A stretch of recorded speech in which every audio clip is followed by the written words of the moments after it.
رحم اللہ من قرأ الفاتحہ.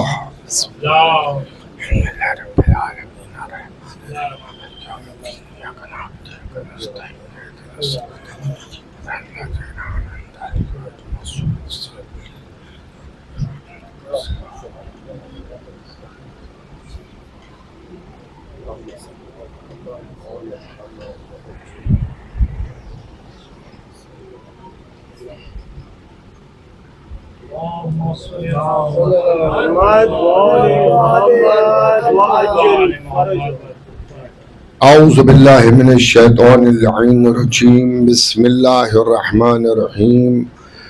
الحمد للہ رب العالمین والصلاة والسلام علی اشرف الانبیاء والمرسلین والشفیع المذنبین ابی القاسم محمد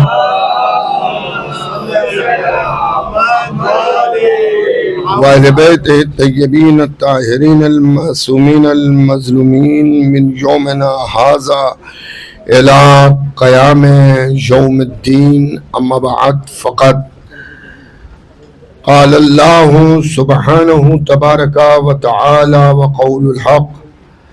بسم اللہ الرحمن الرحیم. ان الدین عند اللہ الاسلام. صلوات بھیجیے گا.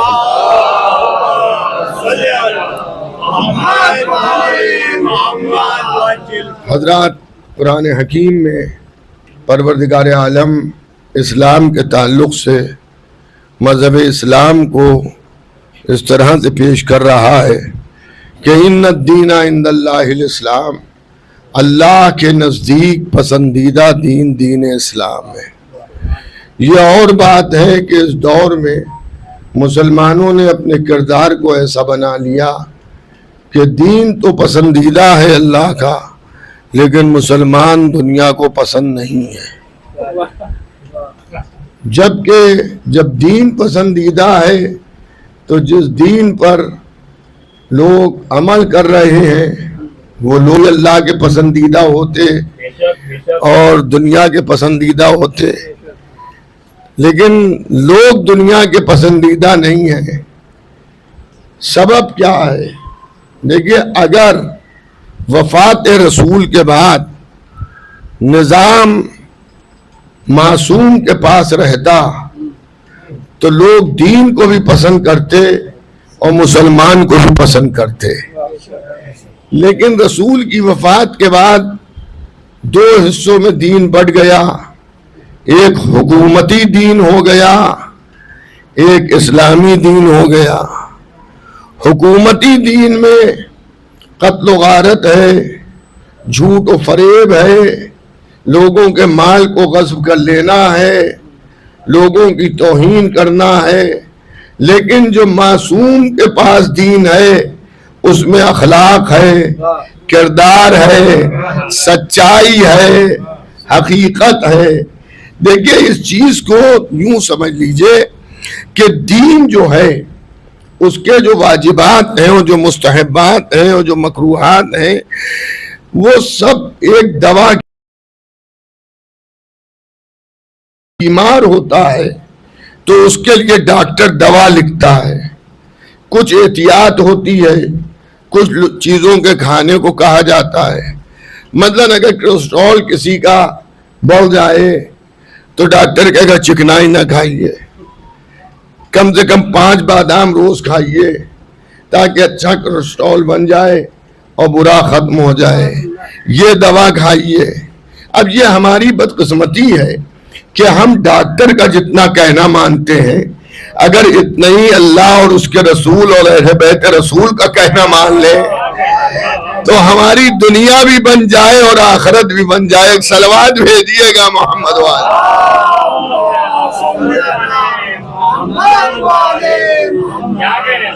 ہاں، ڈاکٹر کہے گا بھوکے رہو تو بھوکے رہیں گے، یہ نہ کھاؤ تو وہ نہیں کھائیں گے. صبح اتنے دوڑو تو اتنا دوڑیں گے، اتنا پسینہ نکالو تو اتنا پسینہ نکالیں گے. اگر یہی باتیں اللہ اور رسول کی مان لیتا آدمی تو پھر اسے دوڑ بھاگ کرنے کی کوئی ضرورت ہی نہیں تھی. اچھا دیکھیے، ہم اکثر اپنے چھوٹے بھائی سمجھنے کی بات ہے اور غور و فکر کی بات ہے. میں آپ کی خدمت میں ایک بات عرض کر رہا ہوں, ہمیں جھگڑے میں نہیں پڑتے فی الحال کہ کون کسے مانتا ہے, جس کا دل چاہے جسے مانے. اور ہمارے مہان بھارت میں تو ہر قسم کے ماننے والے آپ کو ملیں گے. درختوں کو ماننے والے ملیں گے, پانی کو ماننے والے ملیں گے, سورج کو ماننے والے ملیں گے, جانوروں کو ماننے والے ملیں گے, پتھروں کو ماننے والے ملیں گے. کوئی بات نہیں, ہمارا کسی سے جھگڑا تھوڑی ہے. انسانیت کی بنیاد پر ہم سب ایک ہیں.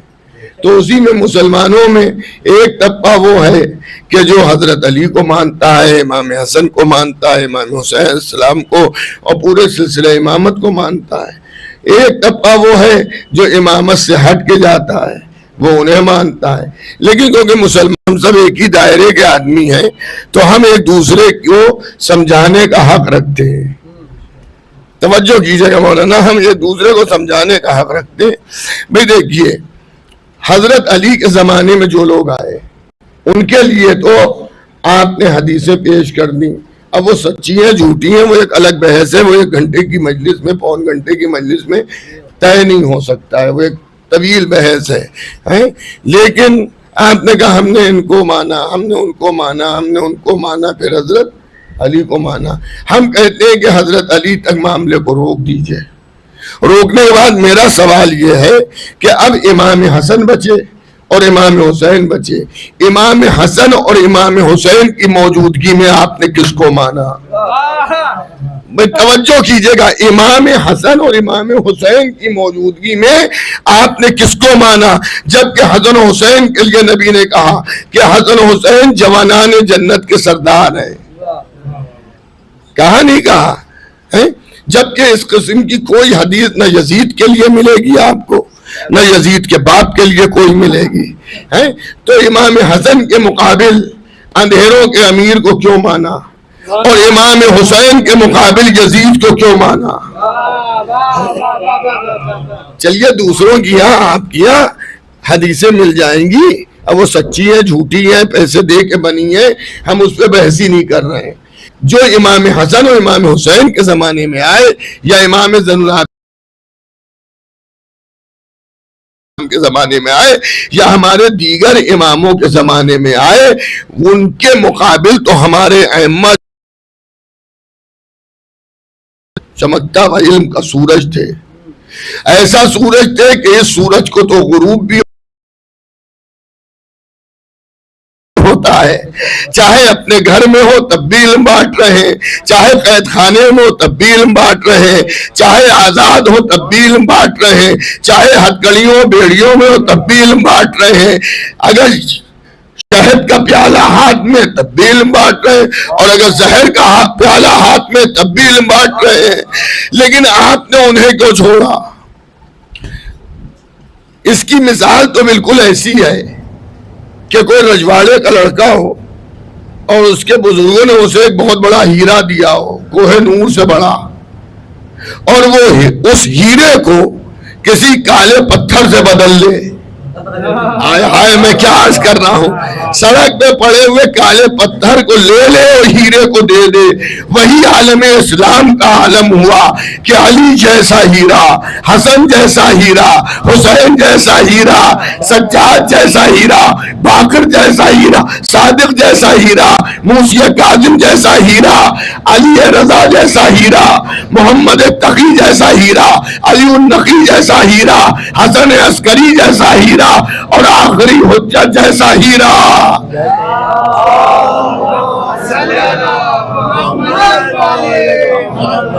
ہیرے کو چھوڑ دیا, پتھر کو لے لیا, تو آج عقلوں پہ بھی پتھر پڑ گئے. بتائیے آپ ہمیں مسلمانوں کا کون سا ایسا ملک ہے جو ترقی پہ ہے؟ سب دوسروں کے محتاج,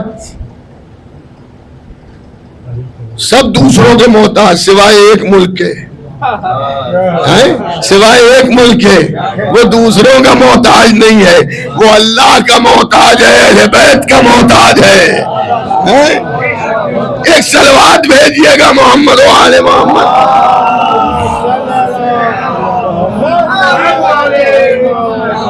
تو اسلام کو صحیح کا پہلا فریضہ ہے. آج بھی اگر مسلمان صحیح اسلام کو استعمال کرے اور اسلام کے قانون پر عمل کرے اور جو کچھ اللہ اس کے رسول نے بتایا ہے اسے مان لے, تو آج بھی مسلمان دنیا پر حکومت کرے گا. آپ کو معلوم ہے کہ جو بنی اسرائیل تھے جن کے نبی حضرت موسیٰ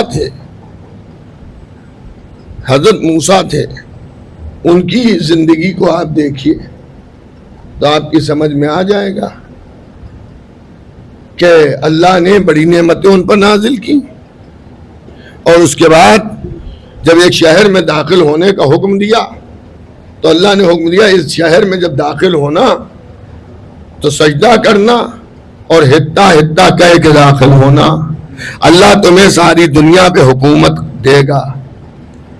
امام تفسیر امام حسن عسکری میں ہے مروی کہ جس طرح سے قوم موسیٰ کے لیے ہتا ہتا ضروری تھا, اسی طرح سے قوم محمدیہ کے لیے, امت محمدیہ کے لیے مولا مولا کہنا ضروری ہے. جب مولا مولا کہو گے تبھی ترقی میں آؤ گے. ایک اور صلوات بھیجیے گا محمد.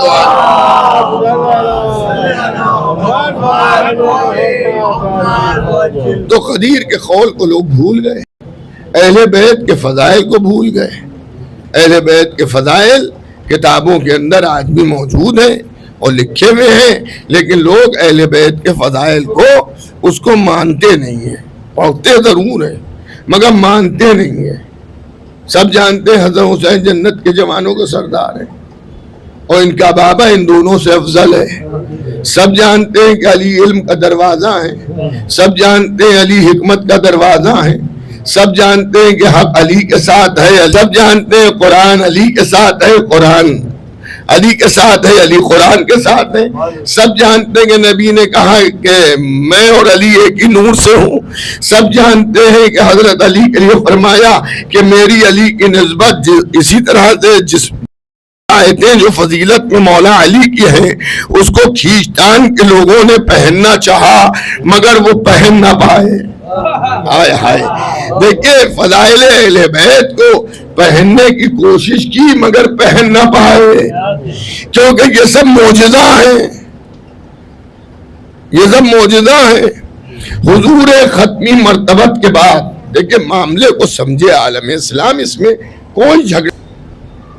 رسول کی وفات کے بعد حضرت عباس ابن عبد المطلب رسول کے سگے چچا, حضرت عباس, یہ کربلا والے عباس نہیں, عباس ابن عبد المطلب آئے. اب اللہ نے انہیں بھیجا حقیقت حال کو کھولنے کے لیے. آئے مولا علی پاس, آنے کے بعد کہا کہ یا علی, خاندان میں عمر میں سب سے بڑا ہوں. کہاں چچا, بے شک آپ سب سے بڑے. کہا نبی کے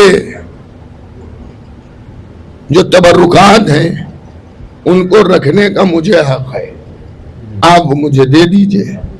حضرت علی ایک پیٹی لے کے آئے جس میں نبی کے تبرکات تھے. وہ پیٹی آئی اور آنے کے بعد مولا علی نے اس میں سے تبرکات نکالے. امامہ نکالا, ان کے سر پہ رکھا.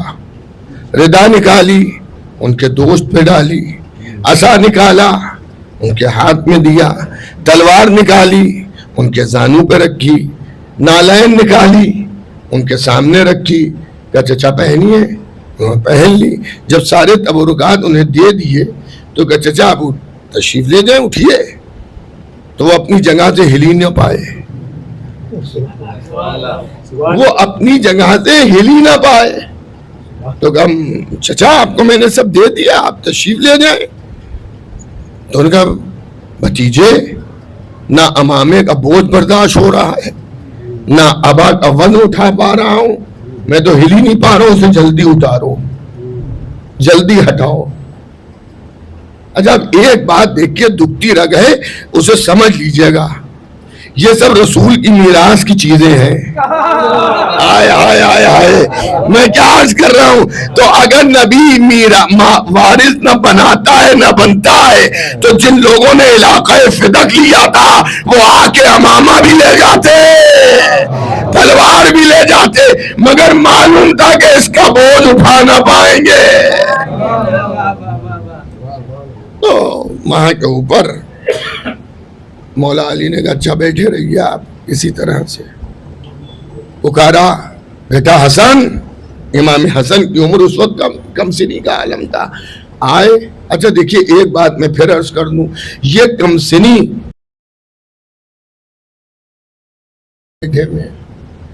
یہ ظاہری اعتبار سے کہا جاتا ہے کم سنی, ورنہ یہ اس وقت بھی تھے جب نہ آدم تھے نہ بنی آدم, نہ نوح تھے نہ کشتی نجات, نہ ابراہیم تھے نہ آتش نمرودیت, نہ موسیٰ تھے نہ کوہ طور, نہ عیسیٰ تھے نہ قوت گویائی, نہ سلیمان تھے نہ حسن و جمال, نہ یعقوب تھے نہ لہن تھا, نہ یوسف تھے نہ حسن و جمال تھا.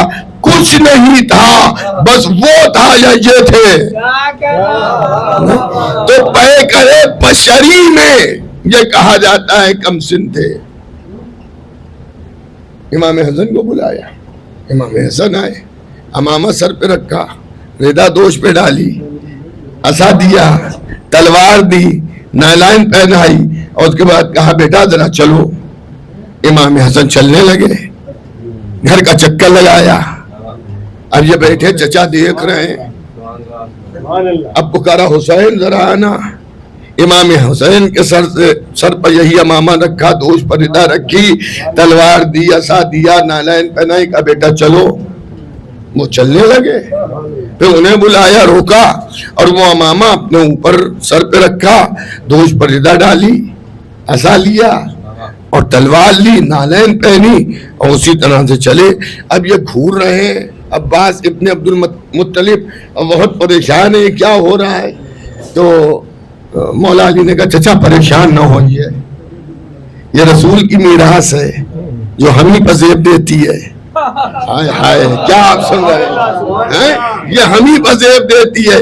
تو انہوں نے کہا میں اس پر پریشان نہیں ہوں کہ امامہ آپ نے لگایا, حسن نے لگایا, حسین نے لگایا, اور سب چل رہے ہیں. کے برابر آیا, آپ نے پہنا آپ کے برابر آیا. ایک صلوات مل جل کے بھیجیے گا محمد و آل محمد.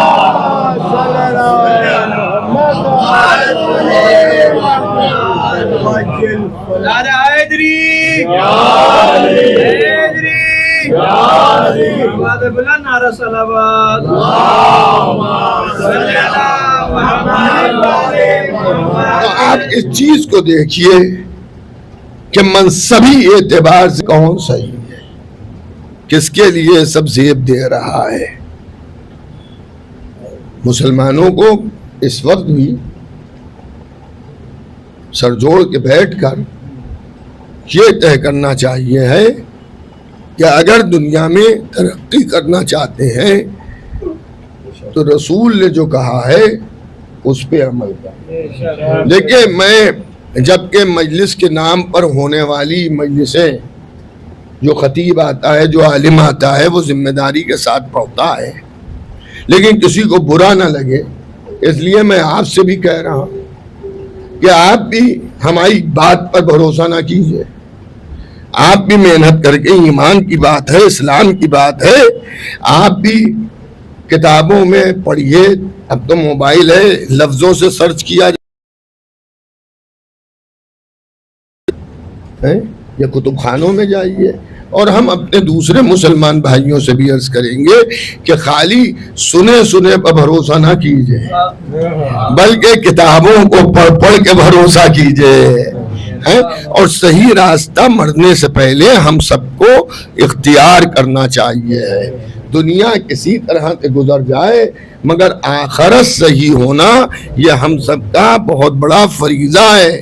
دیکھیے اچھا فلیٹ لوگ خریدتے ہیں, اچھا مکان لوگ بناتے ہیں, اچھی گاڑی, اچھے کپڑے پہنتے ہیں, یہ سب دنیا میں رہ جانے والا ہے. آخرت میں ایمان جانے والا ہے. ایمان پر کوئی محنت نہیں کرتا. ایمان پر محنت کیجئے کہ جو سلسلہ غدیر سے خلافت آئی ہے وہ صحیح ہے یا جو سلسلہ ثقیفہ سے خلافت آئی ہے وہ صحیح ہے؟ مولانا توجہ کیجئے گا، بس اس کا فرق اتنا سمجھ لیجئے کہ غدیر سے جو سلسلہ خلافت آئی ہے اس میں حسین ملیں گے، اور جو ثقیفہ سے سلسلہ خلافت آئی ہے اس میں یزید ملے گا۔ ایک اور صلوات بھیج دیجئے محمد و آل محمد۔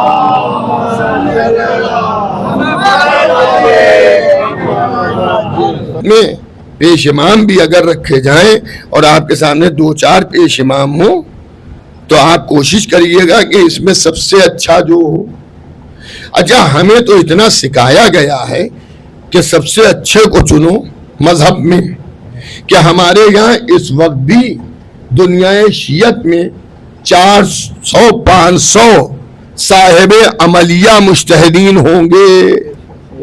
آپ ایران عراق جائیے، وہاں دریافت کیجئے تو بہت سے ایسے ملیں گے جو صاحب رسالہ ہیں، لیکن سب کی تقلید نہیں ہوتی ہے۔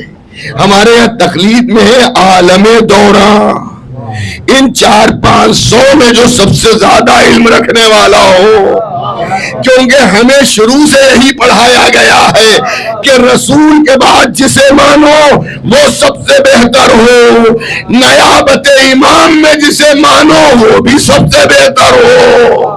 ایک اور صلوات بھیجیے محمد و آل محمد۔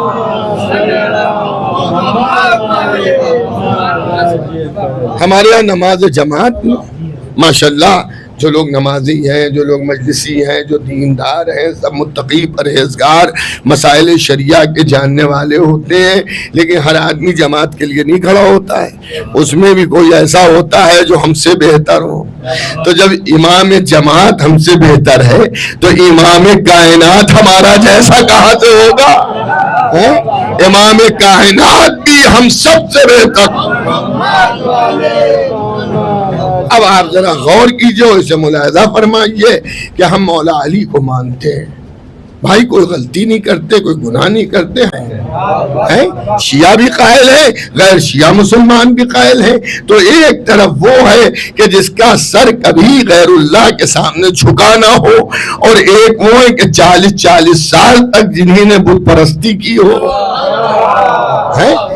تو سب برابر نہیں ہو سکتے، سب برابر نہیں ہو سکتے۔ ایک وہ ہے جو تلواروں کے سائے میں سو رہا ہے شب ہجرت، وہ اور دوسرا برابر نہیں ہو سکتا ہے۔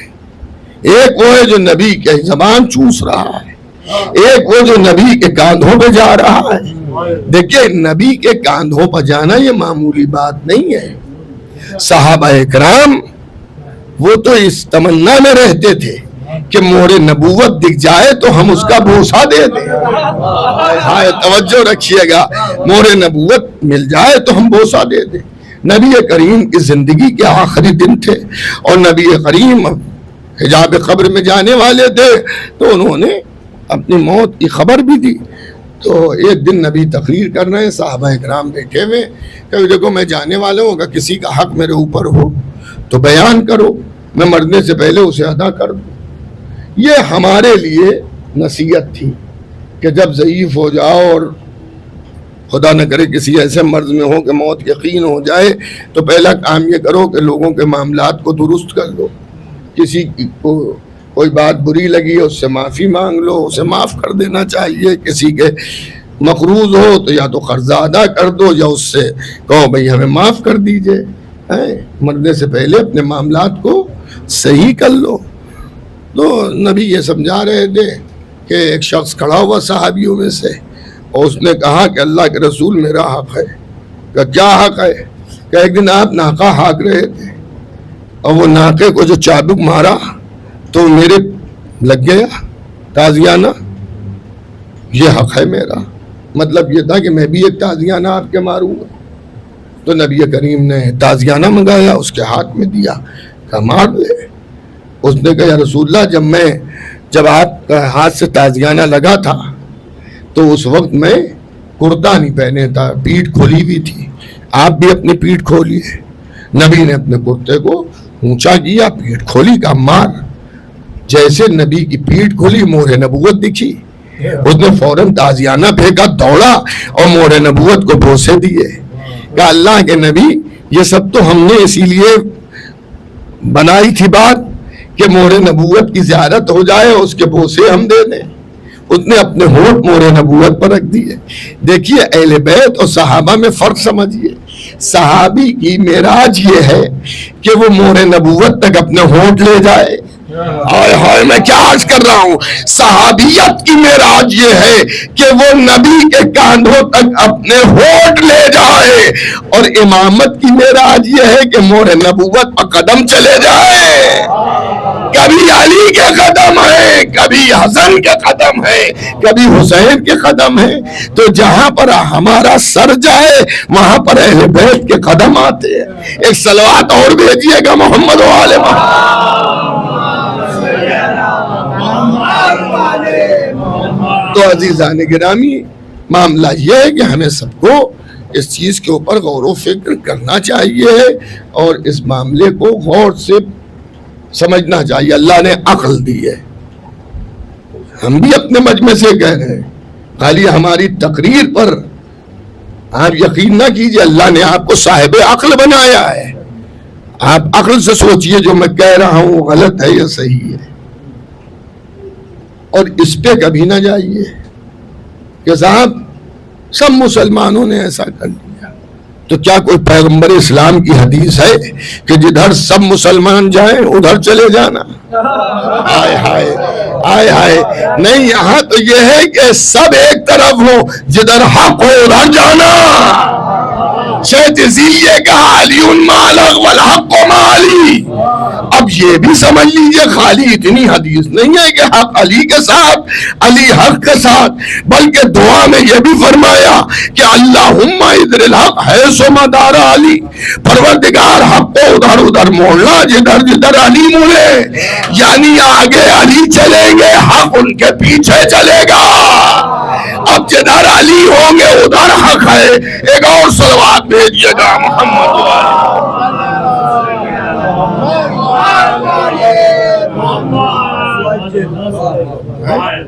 جدھر علی. اسی لیے وہ ان کا نام آپ لوگوں کو یاد ہوگا، مشہور ہے.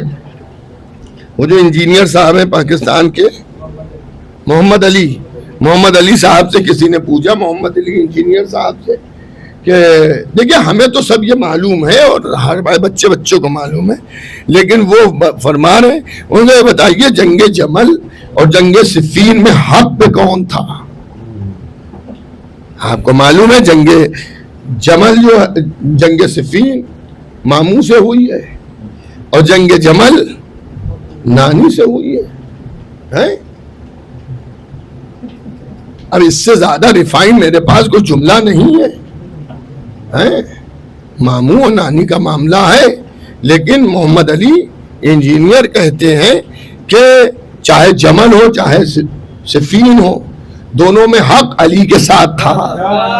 آئے ہائے حق علی کے ساتھ تھا. آپ ویڈیو سرچ کیجئے آپ کو مل جائے گا. حق علی کے ساتھ تھا. اب ہم یہی تو کہتے ہیں، خالی ہم یہ نہیں کہتے حق علی کے ساتھ تھا. جو بھی علی کے مقابلے آئے گا وہ باطل ہوگا. اگر اللہ نے اس کے رسول نے باطل پرستی کا حکم دیا ہے تو جدھر دل چاہے جائیے، اور اگر حق پر قائم رہنے کا حکم دیا ہے تو علی کے ساتھ آ جائیے. ایک اور صلوات بھیجیے گا محمد.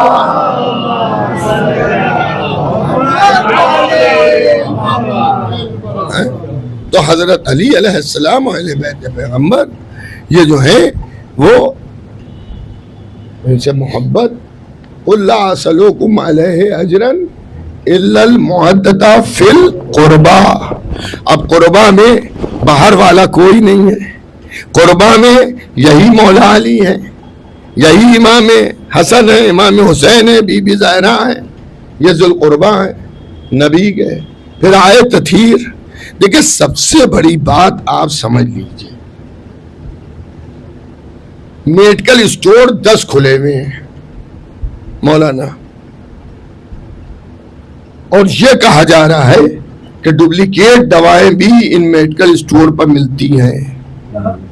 لیکن ایک میڈیکل اسٹور ایسا ہے جس پہ گورنمنٹ اس بات کی ضمانت لے رہی ہے کہ ایک ٹیبلٹ بھی 10 پیسے کی یا 10,000 روپے کی بھی اس کے اندر جعلی نہیں ہے، ڈپلیکیٹ نہیں ہے۔ اب آپ بتائیے آپ کدھر جائیے گا؟ جہاں مہر لگی ہوئی ہے، گورنمنٹ کی ایک مہر ہوتی ہے ISI، وہ ڈیزائن سے یوں بنا ہوا ہوتا ہے۔ بھئی مجھے یہاں کا نہیں معلوم، یو پی میں یہ بھی تھا کہ ہیلمٹ اگر خریدیے گا تو اس میں ISI کی مہر ہو، یہاں ہے نہیں ہے یہاں بھی ہے۔ اچھا تو وہ گورنمنٹ اسے دیکھتی ہے کہ مثلا یوں ہی تو نہیں بنی ہوئی ہے، مضبوط ہے، آدمی گرے گا تو سر اس کا بچ سکتا ہے۔ اسی طرح سے کوکر لیجئے آپ، اس پہ ISI کی مہر ہوتی ہے کہ ہاں مطلب گورنمنٹ جانچتی ہے، اسے پرکھتی ہے۔ تو میں ایک بات کہہ رہا ہوں کہ لاکھوں کا مجمع ہے، اس میں علی بھی کھڑے ہوئے ہیں، لاکھوں کا مجمع ہے، اس میں علی بھی کھڑے ہوئے ہیں۔ آپ کا جدھر دل چاہے جائیے، ہم تو ادھر ہی جائیں گے جدھر علی کھڑے ہوئے ہیں۔ آپ کہیں گے کیوں ادھر جائیے گا؟ ہم اس لیے ادھر جائیں گے کہ ان کے ساتھ آیت تطہیر لگی ہوئی ہے جو یہ کہہ رہی ہے کہ ان سے نجاست دور ہے، رزق دور ہے، کسی بھی طرح کا عیب ان میں نہیں ہے۔ وہ علی ہے، فاطمہ ہے، حسن ہے، حسین ہے۔ ایک اور صلوات بھیجیے گا محمد والے محمد۔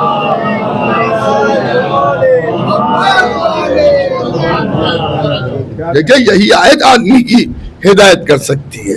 سب اس پر گواہ ہیں اور سب اس کے اوپر متحد ہیں کہ آیت تطہیر میں صحابہ نہیں شریک ہیں۔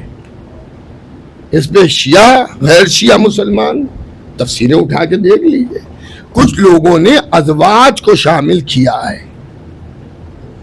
کسی کی محبت میں، انہوں نے کہا کہ اس میں بیویاں بھی شامل ہیں۔ تو ٹھیک ہے بھائی، سونا ہم خرید کے لائے اور مولانا نے کہا سونے میں ملاوٹ ہے، تو میں نے کہا آپ سنار تو ہے نہیں مولانا؟ کہا مجھے تجربہ ہے۔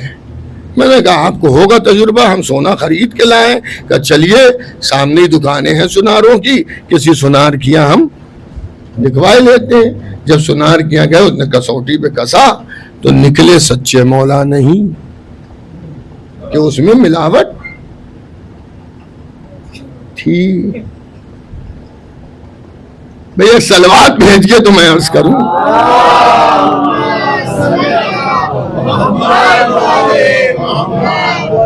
ہم اس پہ جھگڑا نہیں کرتے ہیں۔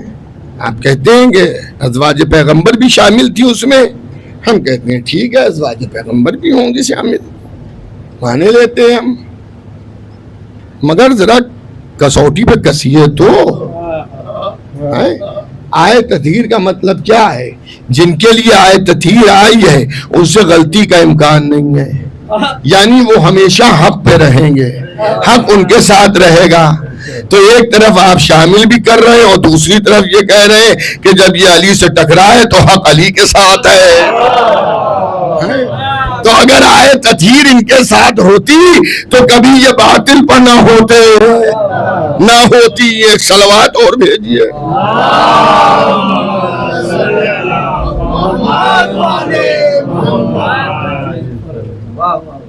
تو عزیزان گرامی، برادران ایمانی، ذرا سا عقل کا استعمال کیجیے،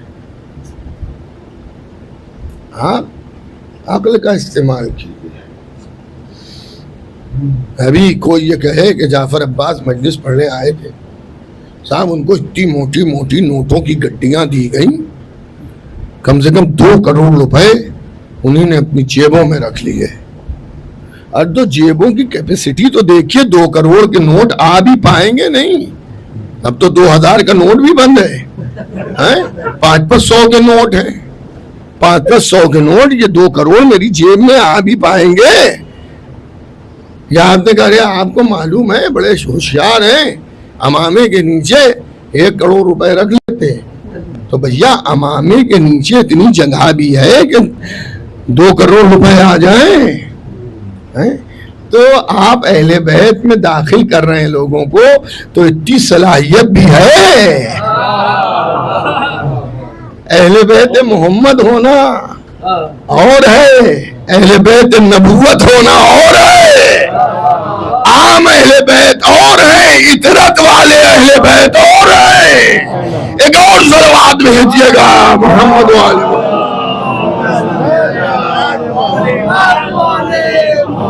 بس عزیزان گرامی، آپ کی بھی مصروفیت ہے اور ابھی شب بیداری بھی ہے اور بھی مجالس ہیں، اور ابھی غالباً یہاں بھی تبرک بھی بٹے گا یا کھلایا جائے گا؟ کھلایا جائے گا، کھلایا جائے گا، تو اس میں بھی وقت لگے گا۔ اب ایسا تو ہے نہیں کہ آدمی 1-1.5 گھنٹے بیٹھے اور بغیر تبرک کھائے چلا جائے، تو تبرک بھی بالکل حق ہے آپ کا، وہ آپ ہی کے لیے پکایا گیا۔ ہاں مولانا کہہ رہے ہیں سنت رسول ہے، بے شک سنت رسول ہے، مگر صاحب اس سنت میں تھوڑا سی تبدیلی کی گئی ہے، وہ بھی اس لیے کی گئی ہے کہ دودھ کا جلا مٹھا پھونک پھونک کے پیتا ہے۔ وہاں پہلے کھلایا گیا تھا، بعد میں سنایا گیا تھا، تو لوگ 3 دن بھاگ گئے تھے۔ وہ تو ابو طالب تھے جنہوں نے روکا آخری دن، یہاں کوئی ویسا تو ہے نہیں۔ تو لوگ مومنین نے ہوشیاری کی کہ پہلے سنیے بعد میں کھائیے، ورنہ حشر تو یہاں بھی وہی ہوتا۔ کوئی کہتا شب بیداری میں جانا ہے، کوئی کہتا بڑے تعلقات ہیں وہاں مجلس میں جانا ہے، اور کوئی کہتا گھر پہ کوئی بیمار ہے اس لیے جانا ہے، کوئی کہتا تھکے بہت ہیں اس لیے جانا ہے۔ پھر دال کے چند دانے بچتے، تو مومنین بھی ہوشیار ہو گئے، انہوں نے کہا بعد میں کھلائیں گے، پہلے سنائیں گے۔ خیر یہ تو ایک مزاحیہ جملہ ہے۔ میں دیکھیے کہا جاتا ہے عام طور سے کہ جن مجلسوں میں کھانا ہوتا ہے اس میں لوگ زیادہ ہوتے ہیں، لیکن میں اس سب باتوں کو بہت توجہ سے اس کے اوپر نہ گفتگو کرتا ہوں نہ غور کرتا ہوں۔ ایک جگہ اسی پہ ہائے ہائے چل رہی تھی، میں نے کہا ایک بات بتائیے، جو کھاتے ہیں آج آپ کیا کھلایا ہے کل اپنے کیا کھلاتے ہیں؟ ہمارے ہاں ٹانگے والے، رکشے والے، اولا والوں سے روک روک کے چندہ تو نہیں لیا جاتا ہے؟ جو کھانا پکتا ہے یا تو وہ خود ایک آدمی پر اپنے پیسے سے پکواتا ہے، یا بڑا دسترخوان ہوتا ہے تو اس میں یہی چندہ دیتے ہیں، تو جو دیتے ہیں وہی کھاتے ہیں۔ صحیح بات ہو، کبھی کسی غیر سے امام حسین کے نام پہ چندہ نہ لیجیے گا، کام ہو پائے نہ ہو پائے کچھ نہیں ہے، پیسے سادہ پانی بانٹ دیجیے گا، مگر کسی غیر سے کبھی چندہ نہ لیجیے گا۔ یہ میرا اپنا نظریہ ہے، نام حسین پر حسین کے عزاداری ہی سے آپ لیجئے، اور حسین کے عزادار کو یہ ہونا چاہیے کہ جو چندہ لینے ہیں اسے بھیک کی طرح سے چندہ نہ دیجئے کہ وہ گڑگڑا رہا ہے، فریاد سنا رہا ہے، جو دے، اور لینے والا بھی زبردستی نہ کرے، جو دے وہ لے لیجئے۔ دیکھیں اس سب کے پیچھے سپورٹ ہے امام حسین۔ میں آپ کو بتا دوں میری زندگی جو ہے پوری تجرباتی زندگی میں عرض کر رہا ہوں، امام حسین کا سپورٹ ہے، اور ہر مشکل میں امام حسینی کی طرف سے ہمیں مدد ملتی ہے۔ اب یہ ضروری نہیں ہے کہ امام حسین خدا کے کریں مدد، اپنے عزاداروں کے ذریعے مدد کراتے ہیں، اپنے چاہنے والوں کے ذریعے مدد کراتے ہیں، تو سب مدد کا۔ ایک واقعہ میں سنا دوں اور اسی پر ربط مصائب، اور مجلس تمام ہے مگر ایک صلوات بھیج دیجئے اور محمد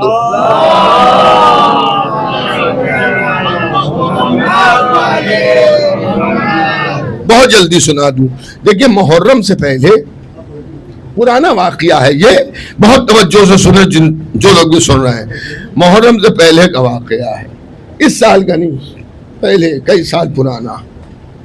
ایک عورت تھی بیوہ، اس کا ایک لڑکا تھا، وہ مفلوج ہو گیا، تو اس نے اسپتال میں بھرتی کیا، اسپتال میں بھرتی ہوا، علاج ہوا، صحیح نہیں ہو رہا، یہاں تک محرم آ گیا، 28-29 ذیلحجہ آ گئی، تو اس نے ڈاکٹروں سے کہا اور روئی کہ ایسا ہے میں اکیلی ہوں، میں روز اس کو اسپتال میں کہاں دیکھنے آؤں گی، اس کو چھٹی دے دیجئے، میں اسے اپنے گھر لیے جا رہی ہوں۔ عزائے امام حسین میں کوئی کمپرومائز ہم نہیں کریں گے، کہ ٹھیک ہے چھٹی دے دی گئی۔ وہ عورت اپنے لڑکے کو گھر لے آئی. گھر لا کے اس نے ایک تخت پہ لٹال دیا لڑکے کو اور محرم کی تیاری کرنے لگی. اس نے کالے کپڑے نکالے, کالا رومال نکالا, اور رومال کو وہ اپنے کیا حوض پہ بیٹھ کے دھو رہی تھی, اور اسی میں اس کی آنکھوں میں آنسو آ رہے تھے. اور روتے روتے اس نے کہا مولا یا تو میرے لڑکے کو شفا دیجئے یا اسے موت دے دیجئے. یہ اس نے کہا. تو لڑکے نے بھی اس ماں کی آواز سن لی, تو وہ بھی رونے لگا کہ میری ماں مجھ سے اتنی عاجز ہو گئی کہ میری موت کی دعا کر رہی ہے. تو اس نے اسی وقت ایک دعا کی کہ مولا میری ماں صحیح کہہ رہی ہے, یا تو مجھے شفا دیجئے یا مجھے موت دیجئے, لیکن اگر آپ شفا مجھے دے دیں گے تو میں آپ کے عزاداروں کو 10 دن کھانا کھلاؤں گا, عشر اولا میں کھانا کھلاؤں گا 10 دن. خیر ماں کو کہیں کام سے جانا تھا, اس نے بیٹے کو تہخانے میں لٹالا اور کہا میں ابھی آتی ہوں, اور وہ گھر سے باہر گئی, گھر سے باہر سے تالا ڈالا چلی گئی. تھوڑی دیر گزری تھی کہ اس لڑکے کو آہٹ محسوس ہوئی کہ کوئی تہخانے میں اتر رہا ہے. اس نے سوچا ابھی تو ماں گئی ہے, یہ کون ہے؟ تھوڑا ڈرا. پھر اس نے دیکھا روشنی پھیل رہی ہے اور اس کی ہیبت ہوئی. تھوڑی دیر کے بعد دیکھا ایک نورانی شخصیت اس کے سامنے کھڑی ہے. کہا اٹھو. اس نے کہا میں کیسے اٹھوں, میرے ہاتھ پیر صحیح نہیں ہے, میں نہیں چل سکتا. کہا میں کہہ رہا ہوں نا اٹھو. تو یہ اٹھا.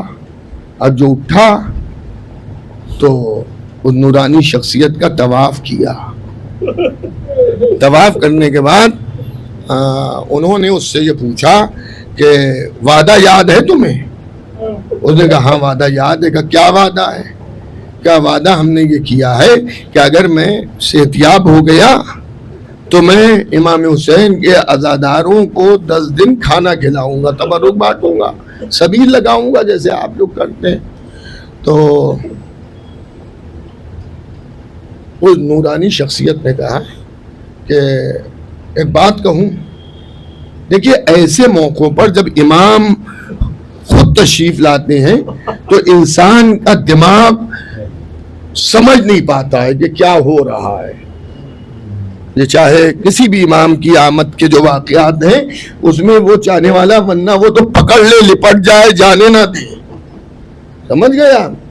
تو کہیں گے جی بتائیے.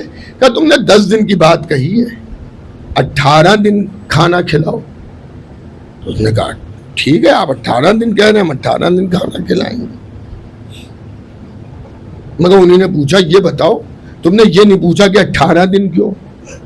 کیا بتائیے 18 دن کیوں؟ کہ 18 دن اس لیے کہہ رہے ہیں کہ میری ماں کی عمر 18 سال کی تھی.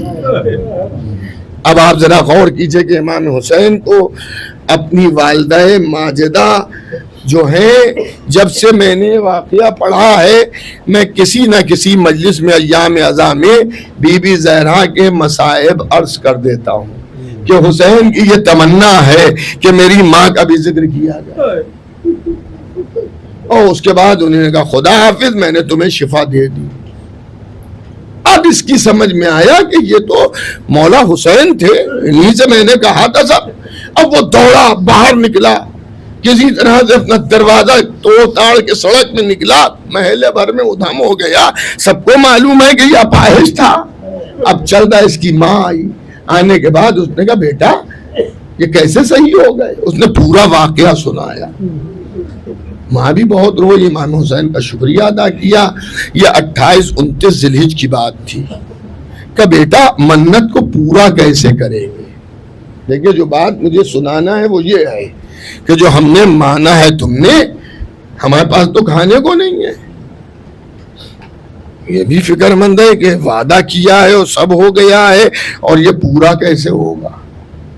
یہ رات آئی, کسی نے دق الباب کیا, دروازہ کھٹکھٹایا.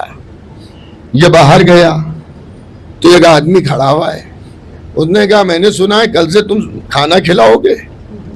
اس نے کہا ہاں میں کھانا کھلاؤں گا.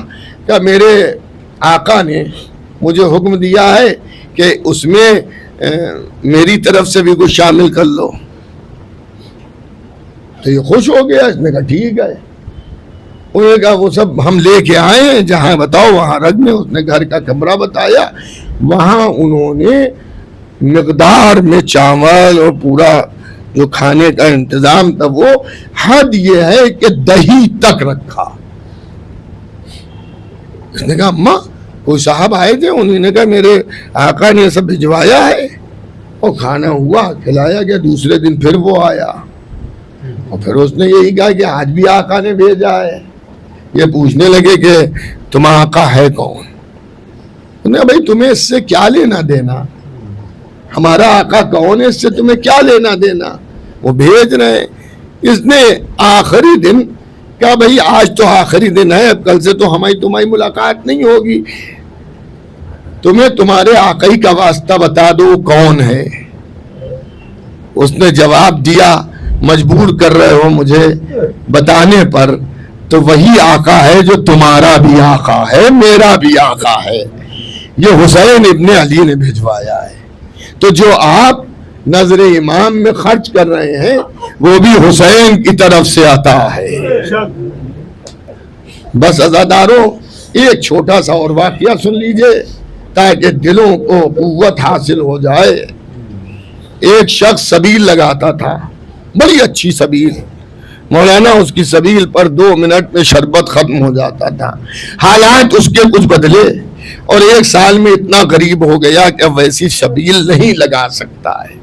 تو اس نے کہا سبیل تو لگائیں گے. گرم پانی میں، سادے پانی میں شکر گھول دی اور گھول کے سبیل لگا دی.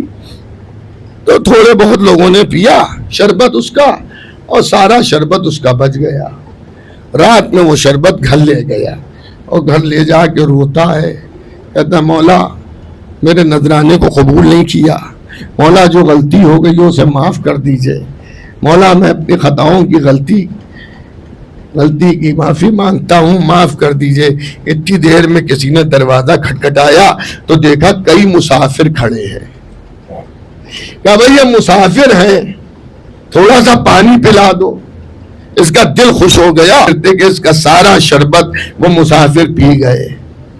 اب اس نے پوچھا آپ مسافر لگتے ہیں، کس سے ملنے آئے، کہاں ہیں ٹکے ہوئے، بتائیے کچھ. تو آپ کو معلوم ہے جواب کیا دیا؟ جس سے سوال کیا تھا انہوں نے کہا میں حبیب ابن مظاہر ہوں، میرے مولا نے مجھے حکم دیا تھا کہ تو نے شربت بنایا ہے لیکن شربت کوئی پی نہیں رہا ہے، تو رو رہا ہے، تیرا آقا تجھ سے راضی ہے. سلام ہو اس حسین پر جو عزادار کے ہر نقل و حرکت پر نظر رکھتے ہیں. امام حسین آپ سے غافل نہیں ہے، تبھی تو چلتے چلتے کہا تھا کہ میرے شیعوں سے کہہ دینا جب ٹھنڈا پانی پیے تو میری پیاس کو یاد کرے. میرے شیعوں سے کہہ دینا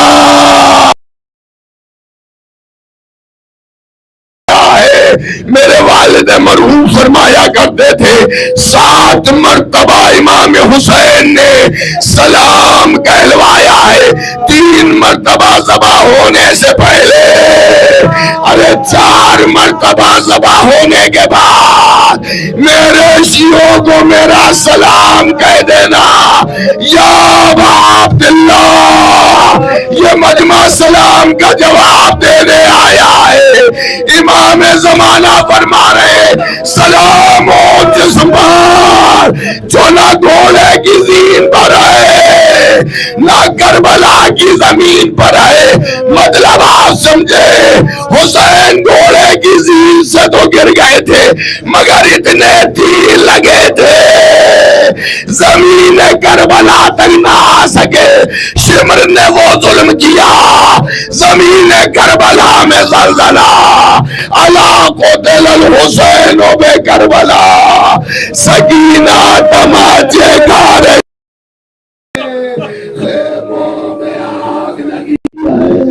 زینب عباس کو پکار رہی ہے، آؤ عباس، بہنوں کی چادریں چھن گئی. واہ حسین علیہ علی لعنت اللہ علی القوم الظالمین. سيعلم الذين ظلموا أي منقلب ينقلبون إنا لله وإنا إليه راجعون۔ پروردگارہ حاضرین مجلس و بانیان مجلس کے دلی مقاصد کو پورا فرما۔ پروردگارہ جن گھروں میں ذکر امام حسین ہوتا ہے ان گھروں پر خاک نزول رحمت فرما۔ محبان امام حسین کو ہر مصیبت، آفت ناگانی، بلا، حادثات سے محفوظ فرما۔ پروردگارہ الہی آمین کہنے والوں کے بھی دلی حاجات کو پورا فرما۔ پروردگارہ ہم سب کو امام ولی عصر کا سچا، اچھا، پکا، وفادار سپاہی قرار فرما۔ تعمیر ہو جائیں، اور جو لوگ بھی روضے تعمیر ہونے میں مداخلت کر رہے ہیں، رخنہ اندازی کر رہے ہیں، انہیں نیست و نابود فرما۔ ہم سب کے زمانے کے امام کے ظہور میں تعجیل فرما۔ حضرت